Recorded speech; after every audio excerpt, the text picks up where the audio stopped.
বৎস, একটু দয়া করো। কখনো কৃমির ট্যাবলেট খাবে না, কারণ এতে কৃমিগুলো মারা যায়। তারা খেলাধুলা করে বড় হোক তোমার অন্ত্রে, তাদের জন্য সামান্য এই সুরসুরিও সহ্য করবে না তুমি। কখনো দই খাবে না, কারণ দই তৈরি হয় ছোট ছোট অণুজীব দিয়ে। খেলে তোমার পেটের অ্যাসিড তাদেরকে মেরে ফেলবে। অসুস্থ হলে অ্যান্টিবায়োটিক খাবে না, ঔষধ খাবে না, টিকা নিবে না। কেননা তা কোনো না কোনো ভাবে তোমার অন্ত্রের জীবাণুর সাথে খারাপ ব্যবহার করবে, ধ্বংস করে দিবে তোমার জীবাণুকে। নখে ফাঙ্গাস হলে, শরীরে দাউদ হলে তাকে তোমার সারা শরীরে ছড়িয়ে পড়তে দাও।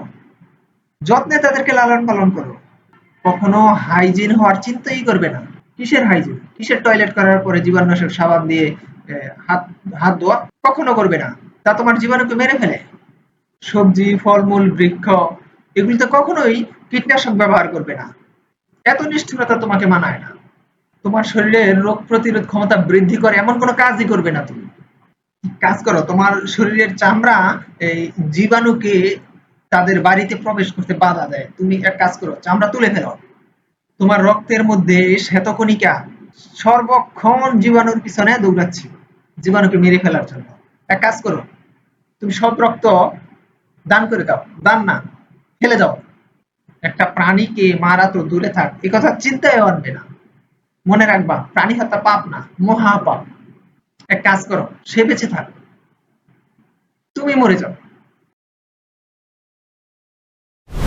একটু চিন্তা করেন, প্রাণী হত্যা না করে মানুষ কি আসলেই বেঁচে থাকতে পারে? মানুষ কি, কোনো প্রাণী অন্য কোনো প্রাণীকে হত্যা না করে আসলেই কি বেঁচে থাকতে পারে? একটা প্রাণী তার জীবদ্দশায় কোনো না কোনো ভাবে অন্য প্রাণীকে হত্যা করেই চলেছে।